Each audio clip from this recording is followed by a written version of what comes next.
The following podcast contains alcohol-enhanced conversations about alcohol, as well as the potential for the discussion about topics of dubious, disturbing, possibly offensive, but usually hilarious interest. The opinions stated herein are solely of the persons making them, and any endorsement of these opinions by any other party is not implied. Foul language is likely, but intolerant viewpoints are not. Listener intoxication is advised.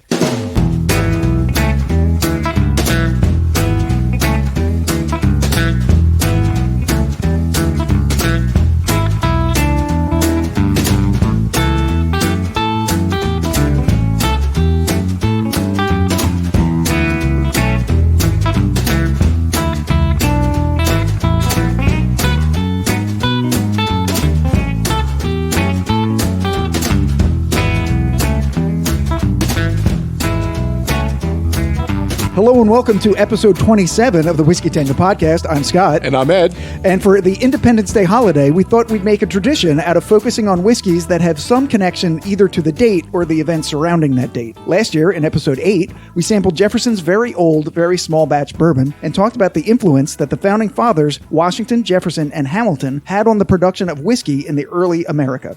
This year, we'll be focusing on two expressions from a relatively new brand that's a revival of a very old brand that dates back to the decades immediately following the founding of our nation. Also, like last time, joining us is our friend Jeff. Hello, I am back. And joining him once again is our friend Sue. Hello. Both of whom you've last heard back in episode 16 and that hilarious but slightly nausea-inducing Halloween short. But first, Ed is here to light all the fireworks fuses by telling us which 4th of July themed whiskeys we'll be discussing and hopefully enjoying tonight. Yeah, thanks, Scott. So James E. Pepper is the distillery and is the brand and I guess and the distillery. I think.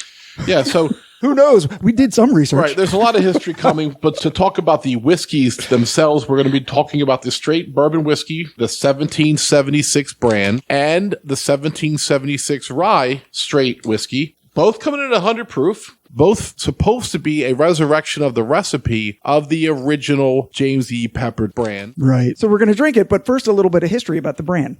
In the early 1800s, a man named Elijah Pepper began distilling whiskey in Versailles, Kentucky after buying a farm along Grassy Creek. After Elijah's death, his son Oscar inherited the distillery and built a larger one of his own near his father's. In the 1830s, Oscar hired James C. Crowe as his master distiller, and together they created the Old Oscar Pepper and Old Crowe brands, which at the time were quite popular and enjoyed a reputation for quality. Oscar died in 1867, and the distillery fell into confusion. Oscar's son James was still a minor and considered too young to legally inherit, let alone own and operate a whiskey distillery. So James took the case to court and won the right to inherit and own the distillery, but not to operate it. That job went to a court-appointed manager and James's legal guardian, none other than Colonel E.H. Taylor, Jr., who seems to pop up all over the place during this time in whiskey history. Exactly. Under Taylor's guidance and political and financial connections, the business continued to thrive, and together he and James planned an ambitious expansion of the distillery. However, in the late 1870s, the whiskey industry was hampered by overproduction from a glut of competing brands and the reduction in demand resulting from those bitches in the temperance movement. Oh. Right, that was where it started. And also the uncertain results of the presidential election, which caused it to go bankrupt. Yes. So in 1876, it was a very controversial election, and then the Compromise of 1877. Is that right? The ended Reconstruction. Yeah, and it caused Colonel E.H. Taylor, as Ed said, to go bankrupt, and the distillery became hopelessly entangled in his debts and was forced to be sold at auction. Right, and was sold to Leopold Labrat and James Graham, and it is still operated today, making Woodford Reserve on the exact same beautiful, picturesque creek and distillery that we talked about during our origin stories about Woodford Reserve. But we didn't know that it was originally the Old Pepper Distillery from the early 1800s. It's so interesting how sort of incestuous the whole business ends up being. Right, so Labrat and Graham bought that in the late 1800s. Mm-hmm. Of course, Woodford doesn't get made until 100 years after that. Sure. So just like that, James E. Pepper was suddenly out of the whiskey business. However, that didn't stop young James. No. Now, having come of age, bearing the distinguished Pepper name, and boasting some whiskey distilling experience of his own, it wasn't long before he was able to secure an impressive $25,000 to build a new distillery in Lexington. He trademarked his own namesake brand and used the marketing techniques he learned from Colonel Taylor to sell it, focusing on the kind of truth-stretching, nostalgia-heavy Americana we still see today. For example, even though his grandfather didn't actually start making whiskey until after 1800, James made sure that slogans like Born with the Republic and Old 1776 were used on his labels and placed in newspaper advertisements around the country. And was that their main source of marketing, newspaper advertisements? Yeah, pretty much. There was no radio. No. Point Telegraph. of placement. I mean, when you walk into a bar now, you still get, free coasters and things like that. I'm sure there's a lot of point of sale advertising was big then. Yeah. And they did sponsor stuff. For example, I know that an early sporting event in 1910, the brand sponsored a fight between Jack Johnson and Jim Jeffries. And there's actually pictures I've seen online of the James Pepper whiskey banner in the background of the fighters. Yeah. It's just interesting how much marketing plays in our world today. Absolutely. And and back then, yeah. Basically either newspaper or just this guy in a wagon, going from town to town. Sure. Another interesting thing is he also created a strip seal that was glued over the cork and down the neck of the bottle that had his signature on it. And he used to advertise a warning to customers that if you come across a bottle of James E. Pepper whiskey whose seal is missing or torn, it might not be real James E. Pepper whiskey. Well, he helped change the law. It used to be back in the day that if you were a distillery, you could only sell your product by the barrel to a separate company that would bottle it. And he was getting pissed off because people were counterfeiting his stuff, putting shitty whiskey in 1776 bottles. Yeah. So he made the law that he could bottle his own shit. And that's why he put the strip over the top so people would know it was his authentic bottles. Correct. Very interesting. This was in about 1890 when James himself became a larger-than-life force of nature. Right. As Ed said, he got the whiskey laws changed in Kentucky. He ended up owning a stable of horses that ran and won both in the Kentucky Derby and the Kentucky Oaks races. One of his horses went across the pond and beat a horse owned by the King of England. Oh, damn. Oh. In their Face. in one of their big snotty races over there. Awesome. The brand, I mean, it could have been Jack Daniels back in 1895. It was that big. Oh, yeah. He was that well known. He spent a lot of time at the Waldorf Astoria in New York, which is far away from Lexington, Kentucky as you can get. Yeah, so he used to take his own rail car called the Old Pepper that was painted with images of his own whiskey labels. And when he got to New York, he would hang out with other captains of industry like John Jacob Astor, who would later die on the Titanic, Francis DuPont, Fred Pabst, Charles Pillsbury, John D. Rockefeller, Cornelius Vanderbilt, Charles Tiffany, and Theodore Roosevelt. He even has been credited with helping to popularize the old-fashioned cocktail. Yes, the old-fashioned cocktail was supposedly invented in his honor in Lexington, Kentucky. Yeah. And he brought it with him to New York and shared it at the Waldorf Astoria, and they started making it there, and that's what kind of spawned it into New York. Right, so this is a guy that a lot of people haven't really even heard of, and he did all these amazing whiskey-related things. So why don't we stop for the info for a minute, because we have a lot more to talk about with this guy. Yes. So let's taste the bourbon, because I just want to I'm very thirsty. I'm very thirsty. Yeah, we got some poured in our glasses, pre-poured. It's the regular bourbon. It's about $32 most places in New Jersey. I'm not getting a whole lot. It smells sweet. They're sweet. It's not crazy floral. No. The mash bill's supposedly 38% rye, and I'm sure it's probably 5 or 10 malted barley. The rest will be corn. Yeah, I have 4% malted barley. Okay. It's a very high rye bourbon. It still has more of a burn. It's a little... It made me cough, which is funny. Yeah, and Ed and I are drinking out of the neat glasses. Jeff, what do you think? It hit me in the back of the throat. I got the burn too, but I'm getting like a burned like sugar. Yeah, definitely burnt. I love that. Burnt sugar. Great. Mm-hmm. So on the nose, you were supposed to smell cocoa, corn, cinnamon, nuts, marmalade, spice, strawberry candy, vanilla, and oak. And I got none of that. I didn't get that. Yeah. I don't know why I didn't. On the palate, nuts, caramel, vanilla, cinnamon, corn, citrus, fruit, char, menthol, and oak. I get the char. Definitely like a menthol flavor at the very end. Huh. I'm going to tame mine with a little ice. Sure. And see if that helps. Yeah, okay. Maybe I need to do that because it's a little strong like this. It's 100 proof. Yeah. It's 100 proof. All I'm tasting is basically the 100 proof. I get a very big menthol in the aftertaste. I don't know if anyone else has gotten that. Jeff, are you getting that at all? Because I definitely get your burnt sugar in the beginning. I have not. Well, you were a smoker. Did you smoke menthol cigarettes? I did for a short period of time. Yeah, so maybe you're more attuned to that flavor. Yeah. I'm going to start again tomorrow. Thanks. Thanks. So sorry. Thanks, James Pepper. Yeah. On the finish, you're supposed to taste buttery corn, caramel, vanilla, spice, and oak. I'm not enjoying Well, it. I'm going to be dead honest with you. A friend of ours who owns a liquor store where I was able to buy the rye, he doesn't carry the bourbon because he's like, I don't really care for the bourbon. I like the rye, so I'm not carrying the bourbon in my store. I'm like, that's pretty boss, actually. I think I have to agree with him and Sue. Yeah. I'm not enjoying this at all. No, I don't. It's a very strange flavor, and I don't really care for it. But it's not thin. It doesn't taste immature or poorly created. It just doesn't taste good.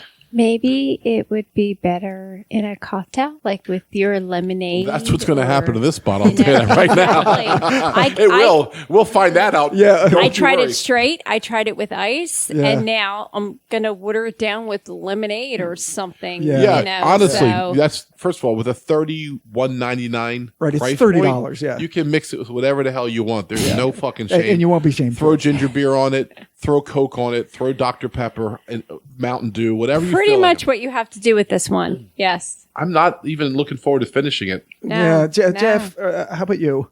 Are you as down on it as we are? Well, I think that I'm biased because I'm remembering this. Oh, you're remembering the short that we did earlier. Yeah, Yeah, that was so good. I'm thinking of the scotch we were Jeff drinking. always goes back to the short. Remember we were doing the other episode? We were talking about whether we like the Breckenridge or the Angel M. He's like, I like the Walking Dead one. If I'm like an hour, can we bring that one I like back? the one I brought. Yeah, can we go back to the one I brought? Let's drink that. Do you think it tastes similar, Jeff? Is that what you're trying to say? Is that what you're We're in saying? the Whiskey Wormhole again. Well, no, I can sip this. Oh, I see what whereas you're saying. This is It's kind of harsh. Yeah. I want to add You can that sip what that. I tasted menthol in I didn't say it was pleasant. It's a strange aftertaste in my mouth right now. I haven't taken a sip for like 2 minutes and I don't like it. Yeah. Like I'll never order this in my life again.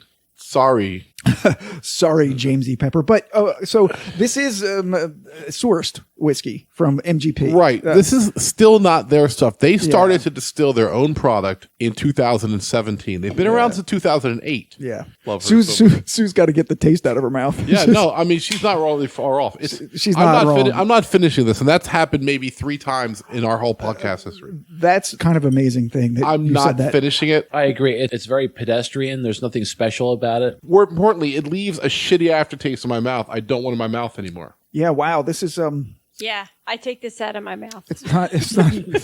Yeah, it's not. It's a little better with ice and watered down a little bit, but it's still not something that, as Ed said, ever going to order or enjoy. Wow. You know, I was wondering what would make a liquor store owner not carry a matching pair to the rye. I mean, everyone has both if you're going to have them. Right. He's so right. And he's like, I don't care for the bourbon. Bourbon's not good. The rye's good. Wow. So we'll see if he's right. Yeah. Because the bourbon wasn't good. Yeah, it was So, not. Billy, If you're listening, if you're listening, if you're doing your job and listening to my podcast like I've asked you to, Billy's from Benash. And Benash, and we've talked Billy about- from Benash yeah, said we've talked about that it the before. bourbon's not very good. I think that he would be okay me saying that. James E. Pepper's been dead since 1906, so I think he's probably not going to have to deal with it. And we'll highlight that. Right, his on the- death is actually kind of interesting coming up. It is. Because right now it's like the death of my taste buds are celebrating. So we're going to take a quick break. We're going to get rid of the bourbon. We're going to bring out the rye, and we're going to give you some more information about this historic distillery. So we're going to leave him off. His horse racing farm is doing great. Right. He's one of the biggest names in bourbon. He's a capital of industry in New York City and in Kentucky. His wife's very supportive of him, actually helped bail him out financially when he Yeah. got in trouble. She's the one that kind of bought the horse racing side of it with her family money, I guess. Yeah. And then won some stuff, sold some horses, and then got the money to buy the distillery out of Hawk when they got into trouble. This is after the E.H. Taylor. Yeah, she totally bailed him out of Right. all that. Yeah. And so let's take a break and let's clean our glasses and get the rye out and see if we can save this episode. Yeah. Party. All right. We might be just doing Bulleit Rye Manhattans in another half hour.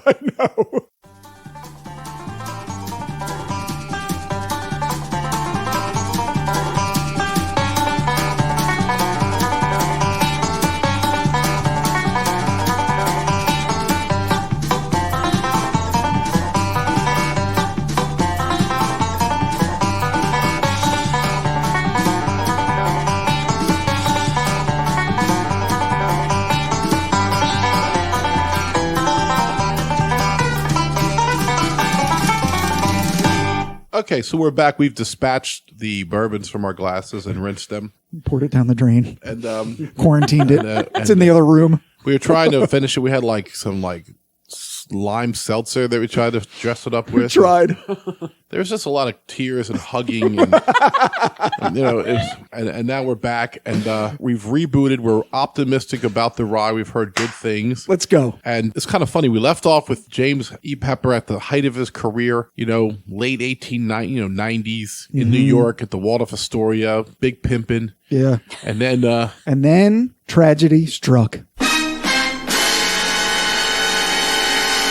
In 1906, James E. Pepper died. It was in New York on an icy sidewalk. He literally slipped on the sidewalk and he struck his head on the ground and died a few days later in the hospital. A very senseless death. He was only 56 years old. And having had no children of his own, his assets ended up being sold to a group of Chicago investors. Yeah, his wife didn't have any incentive after he died. She just kind of like took the money and went away. Yeah. So they, however, continued operating the distillery until that old bitch Prohibition shut everything down. Fucking Prohibition. Schenley Industries, as mentioned on our Prohibition Whiskey-mentary, I'm sure you've all listened to that, right, Ed? Absolutely. Yeah. Why wouldn't they? It's brilliant. Right. They swooped in and purchased Pepper's remaining whiskey stocks, ultimately buying the entire brand and distillery so that they could have a medicinal whiskey, because they were one of the only few distilleries who were allowed to do that. Right, so they just basically expanded under their umbrella of allowedness. Allowance? Allowedness, Scott. Allowedness. Yes. Okay, I like it. That might be the first time it's ever been said. Under their allowedness. Everyone, Ed created a new word.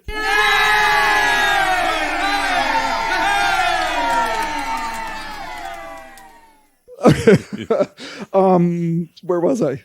Unfortunately, as Schenley grew in size, the James E. Pepper brand became more and more marginalized as just one of dozens of brands under their label, and its sales began to falter. After a series of further setbacks, including austerity measures leading up to World War II and overproduction to compensate afterwards, the distillery was finally shut down in 1958, and once again, James E. Pepper was out of the whiskey business, this time, it seemed, for good. However, there's a reason that we can still drink this whiskey bearing the name of James E. Pepper. In the early 1990s, the Bourbon brand was revived by United Distillers, a Scottish company that had purchased Schenley in the late 1980s. Right. This whiskey was sold exclusively to the Eastern European market, which was seeing a surge in bourbon interest at the time. However, that renaissance was short-lived, as United Distillers ended up selling most of their American whiskey brands to other distilleries and eventually merged with other companies to become Diageo, leaving the Pepper brand in limbo. Finally, though, in 2008, a man named Amir Pei, an entrepreneur and boxing fan, was inspired to research the brand after seeing an old print advertisement in the Library of Congress of the famed fight of the century that Ed had mentioned earlier, which took place on July 4th, 1910. Exactly. And after uncovering the story, which we just told you, Pei set out to acquire the abandoned Pepper trademark, rebuild the derelict distillery, and bottle the brand once again by sourcing from MGP in Indiana, which is the whiskey that we're enjoying, well, sort of, here tonight. Whew. Whew.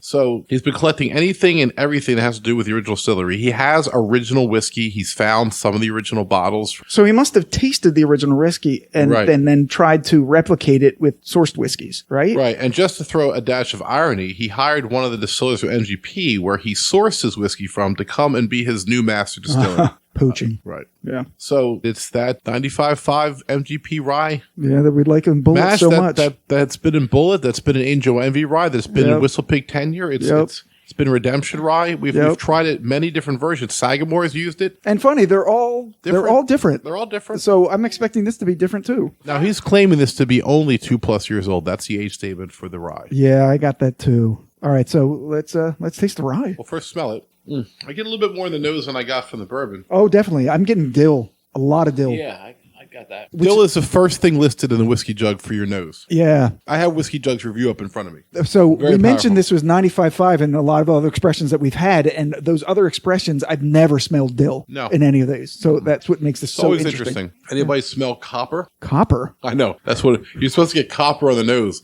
Like a penny? Like a penny in your mouth. Exactly.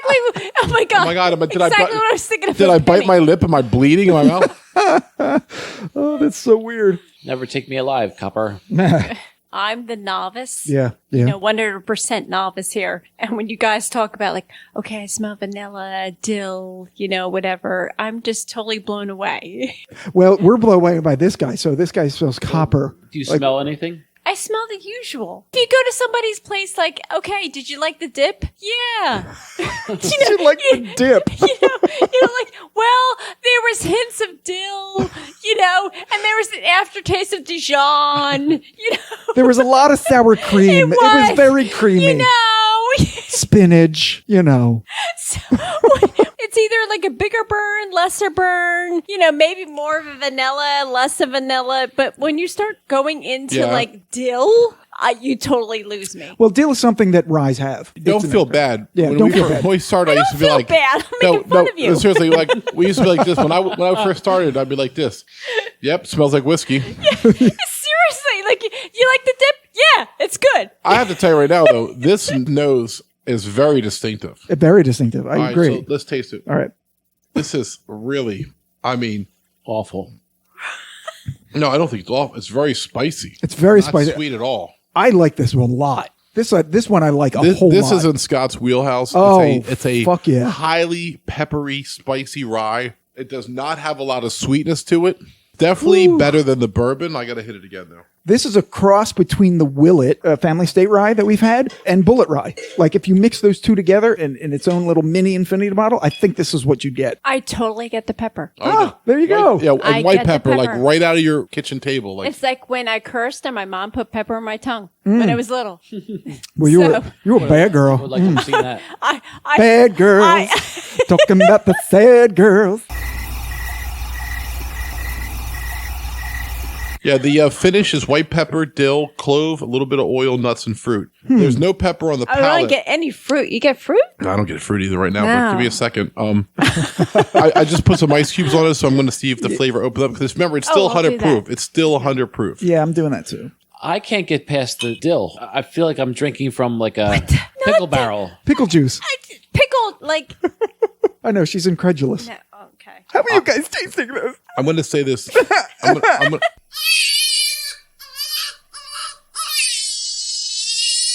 I'm going to say this right now. It's a very good rye whiskey. I don't love it. It's not my type of rye whiskey. Wow. There's no sweet ending to it for me. It's just pepper, spice. Oh wait, here's some more pepper and spice. Exactly. Isn't that what Billy said? No, it's what the guy, the researcher, I was listening to a review of the bourbon. Okay. And the guy said, well, the rye is the spiciest rye on the market. Yeah. And so I wonder if the bourbon is, he said, because it's so high rye. And the bourbon was not. No, not particularly spicy at all. If you like rye like Bulleit Rye, if you like Sagamore Cognac finish, if you like WhistlePig tenure, I don't think you're going to like this rye. Yeah. This is a very spicy, peppery rye without any sweetness to the finish at all. It just stops abruptly. There's a little sweetness when you first sip it, and then boom, pepper, spice, pepper. I agree that it is a bit of a quick finish, and it is very dry finish.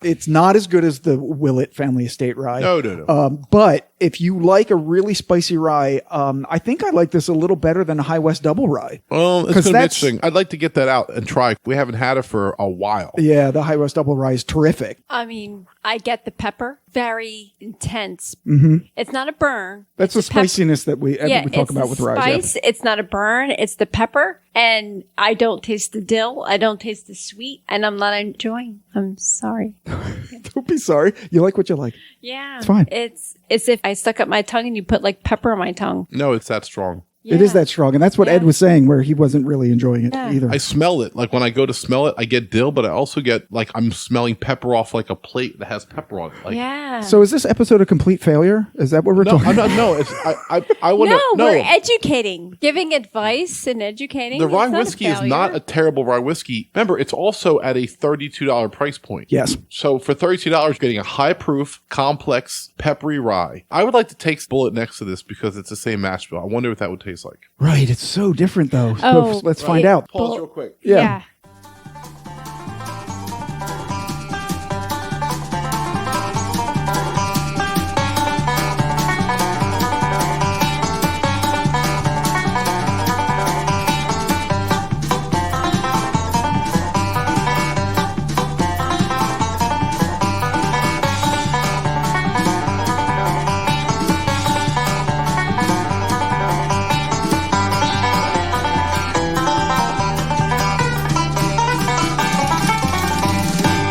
All right, so we just came back from pouring a splash of Bulleit Rye, the house whiskey for the Whiskey Tangent podcast. Yes. And the interesting point here is both made with the MGP 95.5 mash bill, 95% rye, 5% malted barley. And just the smell I did for both of them, they're completely different. It's ridiculous. So we're going to try it right now. How do they do this? Again, the pepper is peppery, spicy, very complex. Intense in the other one. The water helps a little bit. I had some on ice cubes and it's opened it up. I feel like a little bit sweeter. Yeah. But when I go to the Bulleit Rye, 10 proof difference. not quite, right? This is 90, I think. Bulleit's 90? Is it Bulleit? I thought it was 92. Why do I think that? Well, I don't know. It's right there. Hold on. I don't know why I think that. Yeah, Scott's been right every fucking time. I don't even know why I question him. Yes, 90. I should just be like, oh, it's 90. And then if it's wrong, let you look wrong and look stupid for change. Every time I try to come up, it's like I'm wrong. So so it's a 10-point difference, a 10 proof difference rather. Right. But the Bulleit's much sweeter. And it is. We say it's not a traditional tasting rye. I would say that the James, and Pepper is his name, the James, Right. James E. Pepper, one of the spiciest ryes I've ever tasted. It's completely in your face. It's up your nose. It's out your anus. It's fucking insane. There's exactly. Now taste the difference between that and the Bulleit Rye. I just took a sip of the pepper thing and I hit my fucking with the pepper. It came out your anus. Yes. Yeah. This is Bulleit Rye. I'm at Uranus. Hello. Hi. Dr. Schwartz at your cervix. I'm dilated to meet you. Old Joan Rivers jokes. The whiskey jug says I that. love you, Scott. The Bulleit. I love You too, Sue. Oh my God. No. So, okay. All right. So real quick, the whiskey jug says that it's a great example of the tasty MGP rye that always carries a nice big dollop of spice and dill. A few drops of water unlock a bit more sweetness in the form of brown sugar. Exactly what and you also said. a bit of chalk. What the fuck? Fucking him with the damn chalk. But that's what you said. You said put a little bit of water on it. Oh, yeah, and brings out some No spice. fucking brown sugar. Random belligerence. Oh my God. It is all pepper. Oh, random belligerence. It finally happened. I'm tasting the Bulleit and I'm like, it's like butterflies. Yeah. Yeah. No, it's true. No, And no, rainbows. Sue, you're not wrong. It's The just, butterfly for the same price point. yeah. The butterfly. The Bulleit. The butterfly. The Bulleit Rye for the same price point, I think, blows the doors off. Oh my but God. I will tell you what the whiskey jug finished up. Though it's a perfectly drinkable whiskey, if it's your taste, the 50% ABV and the high spice give the whiskey the power it needs to not just give support to a cocktail, but stand out in the mix. It's a well-rounded whiskey. And I would probably agree with that. And you know what? Anders probably agrees with that too. I can't agree with it until I taste until Have I a cocktail test it. with it. Yeah. Right. Yeah. Okay. Get out the I'm not going to agree cocktail. with it. Get out the sweet vermouth and the Well, cherries. both of these are the bourbon and the rye are going to be making a lot of cocktails for Scott and I in the upcoming months. That's true. I will have the rye on the rocks or neat, but the bourbon, ugh. The bourbon's No. ass. The pepper. Do you Bourbon's think ass. the pepper would go well with the what we were just talking? It would about, go the really- lemonade or Yeah. the diet cherry Coke. Oh, Sure. Oh yeah. Sure. Because it'll counter the sweetness. Right. It'll go good with an old fashioned because a simple syrup will temper that pepper down and make it a really interesting drink. It probably Okay, make a if you great had- Manhattan. And if I'm in a sweet mood, I'll go for the Bulleit Rye. If I'm in a really spicy mood, I'm going to go for the pepper. See, now I don't agree. You have been turned off because of your issues with your mother and her putting pepper on your tongue for saying the word damn, as she said off air. And you have been ruined for really spicy ryes forever. You know, if you had the Bulleit in front of me and this peppery shit, I'm going to choose the Bulleit 2,000 times over. Okay. The only reason why I would add something to this peppery shit was because just to make it taste better. Right. Which is why every cocktail was ever invented. But Making still- bad whiskey taste better. Jeff, what do you think of the comparison? I mean, I really just don't like it. It's Yeah. You don't like the pepper? It's too spicy. Okay. I don't like Yeah. spicy things. Okay. I prefer, Oh, I see. Yeah. See, that's the thing with me is I don't have very good taste buds. So I need really intense flavors in order to taste them at any quantity. So like something that this bold is probably to me a lot milder than what you're Oh, experiencing. wow. Okay. a whiskey should not remind you of drinking like a Bloody Mary. It should also not remind you of punishment from your child. Right. Yes. All right, since since we didn't really like either of these two whiskeys, let's save this podcast by telling some whiskey jokes. How about that? Ladies and gentlemen, welcome to Bunghole's Comedy Club, where we give you the very best in whiskey-centric comedy. Please silence all cell phones. Boo. Abide by your 6-drink minimum. Dicks. And remember to tip your waitresses whenever they decide to show up. Wait, they're waitresses? And oh, do we have a show for you tonight. Now presenting the comedic stylings of the Whiskey Tangent podcast co-hosts, reading random whiskey jokes off the internet. You suck. All right, so a man walks into a bar and orders a whiskey. Okay. When the barman serves it up, he takes it out to the bench in front of the bar to drink it. As he's enjoying his drink, a nun walks by and glares at him sourly. How can you pollute your soul with the devil's drink like that? She asks. The man shrugs. It's not the devil, it's just whiskey. But it's sinful and wicked, she says. How do you know it's so bad, then? Have you ever tasted whiskey? Of course not. My sisters and Mother Superior told me how evil the drink is. But how do they know? Have they ever had a drink? Well, no, the nun replies, seeming to relent. I suppose that if I were to try a sip of whiskey, I would better understand how it corrupts the soul. But it wouldn't do for any of my sisters to come here and see me drinking. Could you order me one in a teacup? The man agrees that this is fair and walks inside to the bartender. 2 whiskeys, but put one in a teacup, please. The bartender pounds the bar and shouts, is that damn nun still here? That's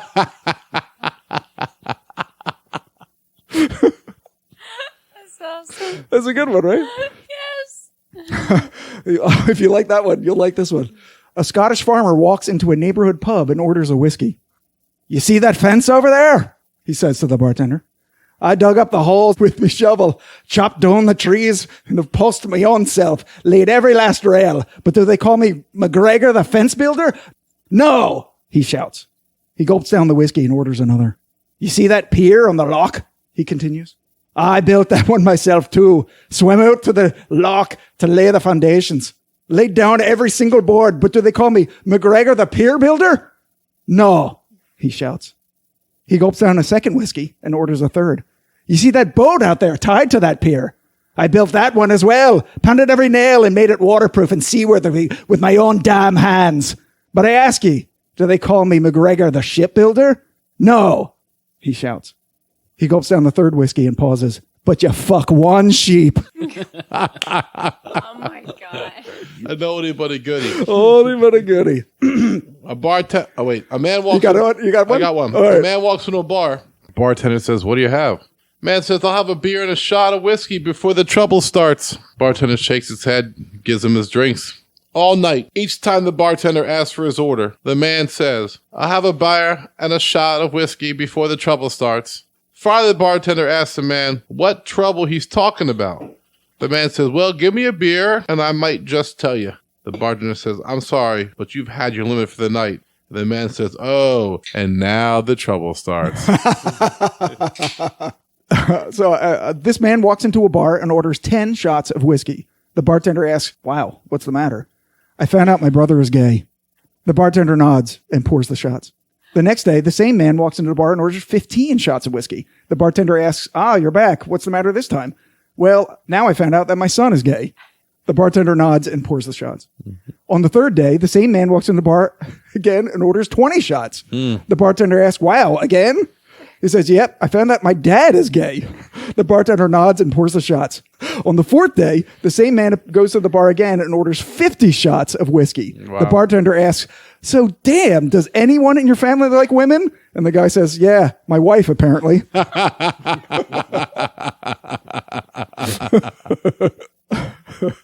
Oh, shit. I got 2 really good ones left. Wow. You got any good ones? I got one real quick. Okay, go. Guy walks into a bar with a piece of asphalt under his arm. Bartender's like, okay. Guy's like, hey, man, give me 2 shots. One for me and one for the road. That's funny, but so dumb. I told that to my cousin's husband, Jeff, because he's actually in the asphalt business. I'm like, how many asphalt jokes do you have? You're an asphalt. So, Sue, this is a whiskey joke and a blonde joke. Okay. Ready? I haven't heard a blonde joke in like 3 minutes. No, but it's also a whiskey joke. Okay. Right. So an old blind cowboy wanders into an all-girl biker bar by mistake. He finds his way to a bar stool and orders a shot of whiskey. After sitting there for a while, he yells at the bartender, "Hey, you want to hear a blonde joke?" The bar immediately falls silent. And the woman next to him says, "Before you tell that joke, I think it's only fair because you're blind that you should know 4 things. The bartender is a blonde woman with a baseball bat. The bouncer is a blonde woman with a club. I'm a 6-foot-tall blonde woman with a black belt in karate. And the woman sitting next to me is a blonde professional weightlifter." Awesome. Now, think about it seriously. Do you still want to tell that joke? The blind cowboy thinks for a second, shakes his head and says, "Hell no, not if I'm going to have to explain it 4 times. Wait a minute. I don't get it. Blonde. All right, here's the last joke I have. A priest hooks a huge fish and a sailor standing nearby helps him reel it in. "Whoa," the sailor shouts. "Look at the size of that fucker." "Mind your language," says the priest. Embarrassed, the sailor thinks quickly and blurts out, "Sorry, father, but that's what the fish is called. It's a fucker fish." "We see them out on the ocean all the time." "Really?" the priest says, holding the fish high. "Well, then it really is a big fucker." And he takes the fish back to his church. "Look at this huge fucker," says the priest to the bishop. "Language, please," the bishop says. "This is God's house." No, that's what the fish is called," the priest says. "A sailor told me so." "Oh," says the bishop. "In that case, let's clean this fucker and have it for dinner." So the bishop takes the fish, cleans it, and brings it to the Mother Superior. "Could you cook this fucker for dinner tonight?" he asks her. "My, what language!" she exclaims. No, that's what the fish is called. A fucker," says the bishop. "The priest said a sailor told him so." "Oh, all right then. Wonderful," the Mother Superior says. "I'll cook this fucker tonight. The Pope is coming for dinner." Later that evening, after the priest, the bishop, the Mother Superior, and the Pope have had their dinner, the Pope asked them how they came by such a delicious fish. "Well, I caught the fucker," said the priest. "And I cleaned the fucker," said the bishop. "And I cooked the fucker," said the Mother Superior. The Pope's face turns from questioning to surprise, and he stares at them for a good minute with a steely gaze. Finally, he reaches into his robes and pulls out a flask of whiskey and pours himself a dram. He slams it back and says, "You know what? You cunts are all right."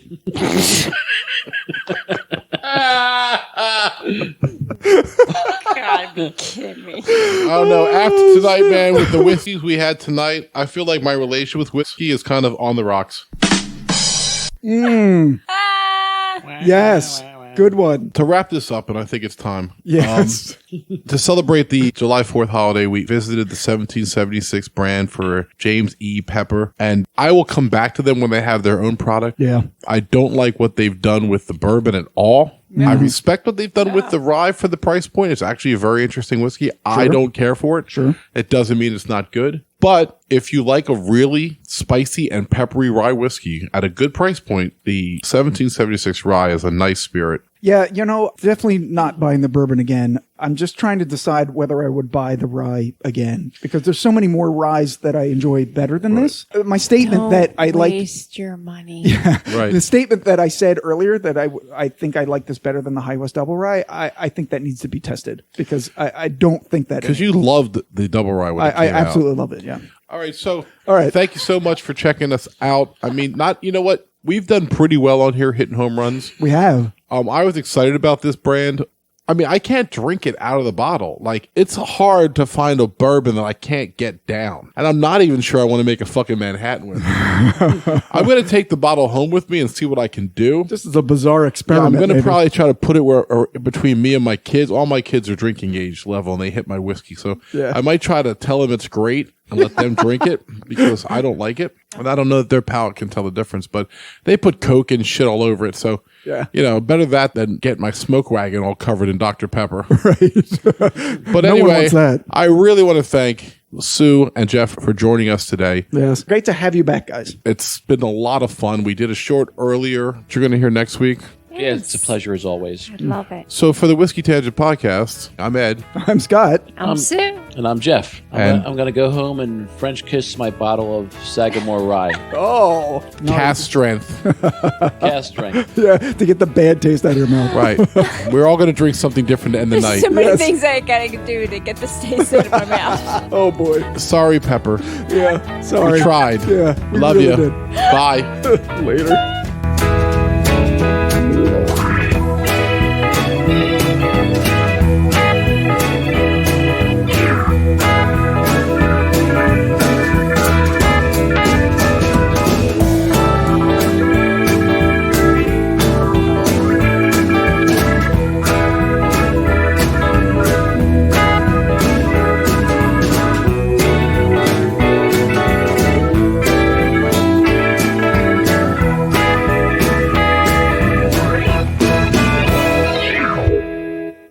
If you enjoyed this podcast episode, be sure to check out our next episode, which is way better than this one. Oh, yeah. Also, follow and like our Facebook page at facebook.com/whiskeytangent. And follow us on Twitter at Whiskey Tangent. You can follow me personally at That Whiskey Guy. And follow Scott at Giant Cup of Awesome, spelled AWSUM, just to be annoying. Hey! You can email us any questions, comments, or love at whiskeytangent@gmail.com. And of course, you can find us always at our podcast website, whiskeytangent.podbean.com.